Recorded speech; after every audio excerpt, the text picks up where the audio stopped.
เจ้าตอนนี้เฮาก็มาฮอดห้านเบาหยาตัวแทนจำหน่ายบ้านแกงกอกเมืองจำพรแขวงสวรรณเขตแล้วเนาะห้านเพิ่นก็ขายหลายอย่างอยู่เนาะเพราะว่าบ่ว่าจะเป็นรถทีบเนาะรถทีบแล้วก็พวกเครื่องใช้ไฟฟ้าพวกตู้เย็นตู้แช่พัดลมหลายอย่างเลยก็ยังเป็นตัวแทนจำหน่ายสุดยอดสมุนไพรเจเฮิร์บของพวกเฮานำอีกเนาะเป็นเจ้าเดียวเจ้าใหญ่อยู่ในแกงกอกเลยเจ้าเฮาเข้าไปหาเพิ่นกันเลยดีกว่าเนาะเจ้าตอนนี้เฮาก็มาฮอดห้านเบาหยาเนาะตัวแทนจำหน่ายบ้านแกงกอกเมืองจำพรเฮาเนาะเจ้าสบายดีสบายดีเจ้าสบายดีเบาหยาเป็นอะไรเนาะสุดยอดสมุนไพรเจเฮิร์บเฮานี่ขายดีอยู่บ่ขายดีอยู่ไหนไผกินก็ว่าถืออยู่ได้ถามลูกค้ามาผู้มาซื้อเขาก็ซื้อซ้ำอยู่ถามว่าต่างอยู่กินถืออยู่แล้วก็ว่าสิกินอยู่เรื่อยๆสุเพิ่นก็ว่าในนั้นนะขายมื้อละจะกล่องประมาณมื้อละกล่อง2กล่องแล้วก็3-4กล่องแล้ว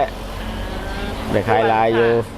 ลูกค้ากินแล้วเห็นผลก็เลยแบบมาซื้อซ้ำคนเก่ามาซื้อซ้ำคนใหม่ก็มาซื้อตามแม่นเขาก็บอกต่อเด้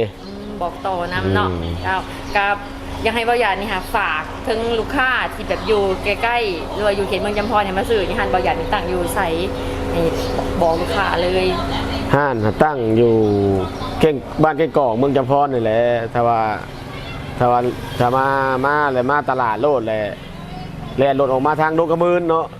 ประมาณ200 เมตรก็สิเห็นห้านอยู่ซ้ายมือ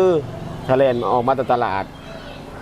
ออกไปทางบ้านบากนี่แหละอยู่ใส่สวยกันกับคลินิกทันมอแกดเนาะถ้าว่าฮู้คลินิกทันมอแกดก็ตรงกันข้ามกันเลยแหละตรงกันข้ามกันเลยกับทันมอแก้วหรือว่าด็อกเตอร์พรสวรรค์อินทรีย์เชียงใหม่เป็นคลินิกใหญ่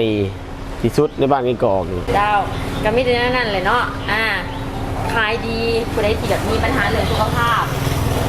เป็นปวดเต้าปวดหัวเข่าเจ็บกระดูกกระเดี่ยวเป็นมือซาไปมือไปตีนหรือว่าเป็นความดันตั้งทรงเบาหวานนี่เนาะสายตาบ่ค่อยดีเป็นโรคภูมิแพ้เป็นโรคกระเพาะเนาะก็สามารถมาเอาสุดยอดสมุนไพรเจเฮิร์บเนาะไปหาประทานได้1กล่องมีอยู่50แคปซูลมี50เม็ดเนาะกิน1กล่องเห็นผลมาเจ้าเนาะผู้ใดที่มีปัญหา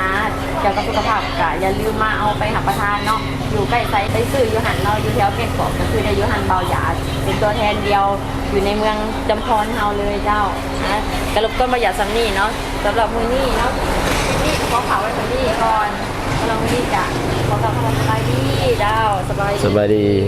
สอบถามข้อมูลเพิ่มเติม020 96 27 99 44สุดยอดสมุนไพรสดิดแคปซูลเจเฮิร์บ